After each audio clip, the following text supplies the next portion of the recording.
Alô, amigos e amigas do programa Cidadania. Hoje o nosso tema em tela é a questão da violência no Brasil, sobretudo a partir de relatório recente divulgado pelo IBGE, apontando um crescimento de 32% no número de homicídios nos últimos 15 anos na sociedade brasileira. Nós vamos tentar aqui buscar algumas interpretações, alguns diagnósticos, para revelar algumas causas e, quem sabe, também apresentar algum tipo de sugestões para as políticas públicas que estão sendo, com esses números, fortemente desafiadas.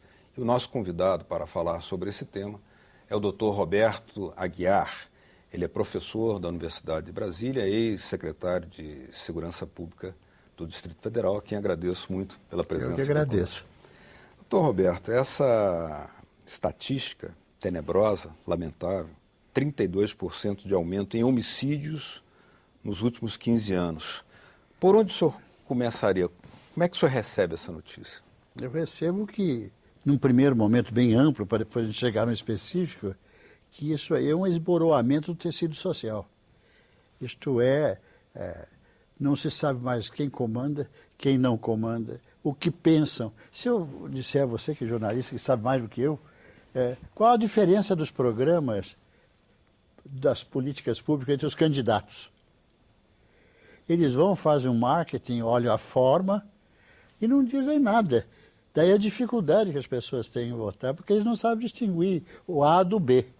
Isto é, nós estamos numa sociedade sem conteúdo, numa sociedade medíocre na sua educação, medíocre nas suas relações, uma sociedade apática. Eu nunca mais me lembro, me esqueço, que eu fui para o Rio para ser secretário lá, passando no primeiro dia, chegando no aeroporto, na linha vermelha, e aí um carro da frente atropelou uma pessoa.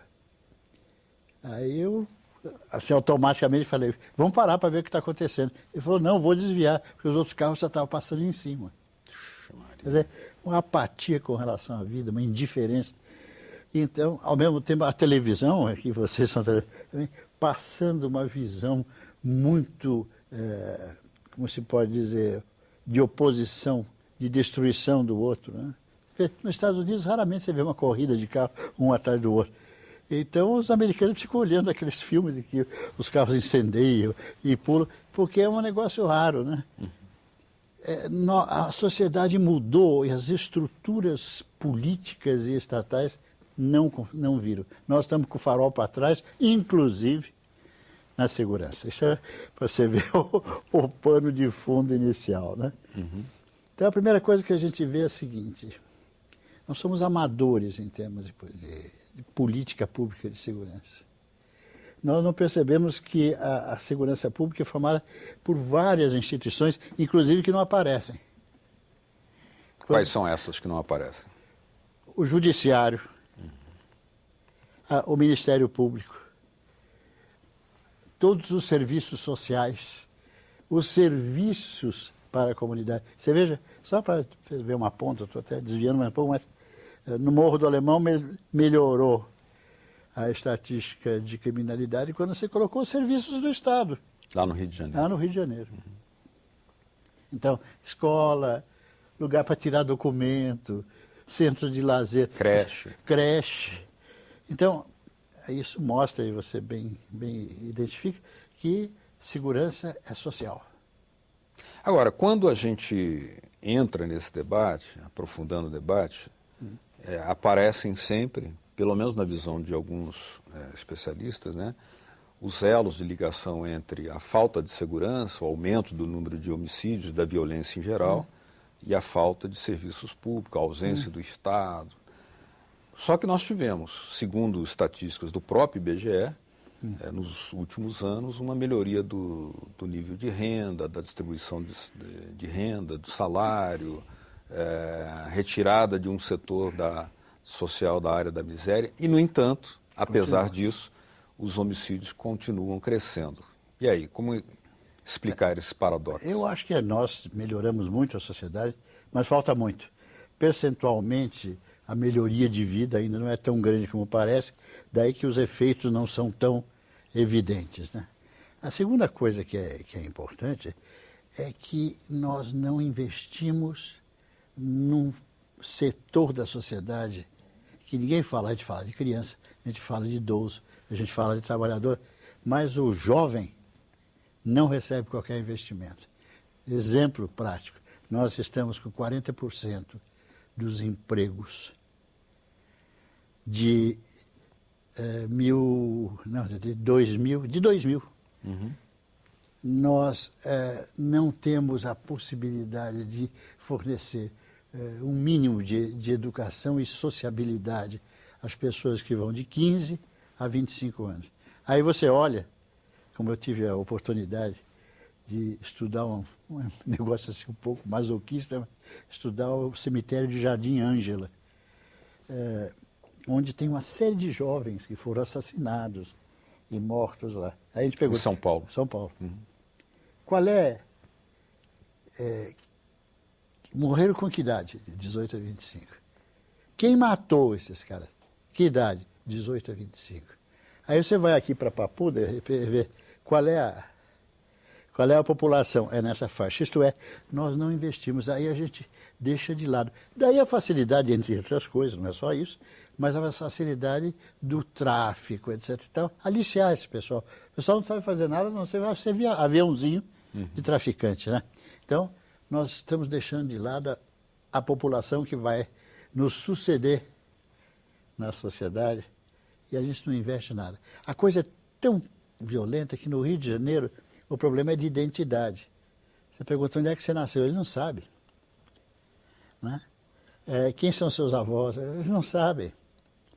E aí começam a criar falsas identidades. Por exemplo, em muitos morros do Rio, e são 683, só para você lembrar quantos anos, em muitos morros do Rio, um cara muito respeitado é o surfista.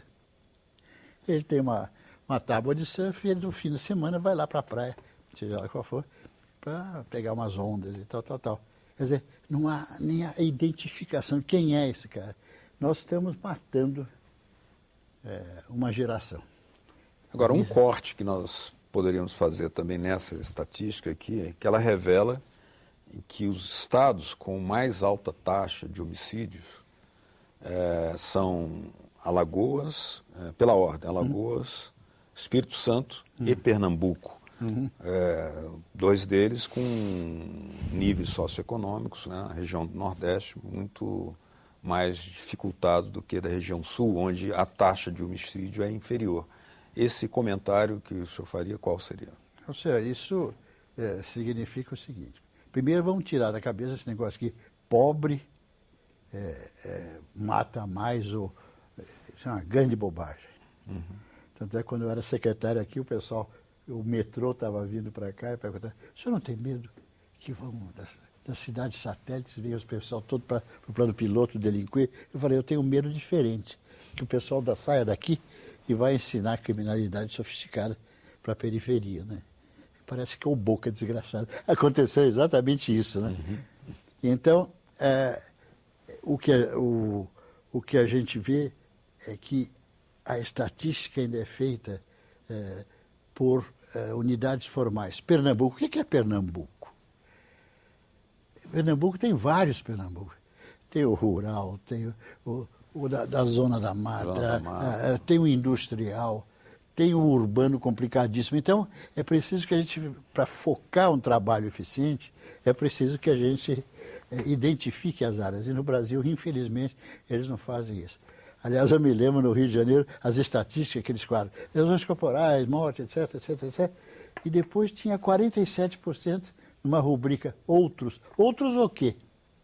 Quer dizer, nem essa mínima técnica de identificar quais são os atos típicos eles têm, né? Então, a primeira coisa que eu vejo é, abrir o bolso. Né? O pessoal sempre pensa que vamos mexer na segurança, faz a operação Arara, que compra um monte de viaturas e fica as viaturas aí com as sirenes ligadas. Ou então a operação Vagalume, à noite sai com o Rotlight ligado e tal. É preciso ver o que comprar, como comprar, onde colocar e como treinar. No Rio de Janeiro nós treinamos 24.500 profissionais. Você não sabe o que é isso? Você tem que tirar os caras da rua. Então é um rolo, né? Então nós precisamos atualizar esse pessoal. Nós precisamos colocar as universidades e os centros da pesquisa junto com a segurança. Por que esse divórcio ainda existente das universidades com essas ações práticas de segurança? Primeiro, que às vezes a universidade não está preocupada com isso. E segundo, porque eles também não estão, porque no fundo o foco deles é o cara ficar mais forte, mais violento, mais isso. E o terceiro é que eles são muito militarizados. É outro problema a ser discutido.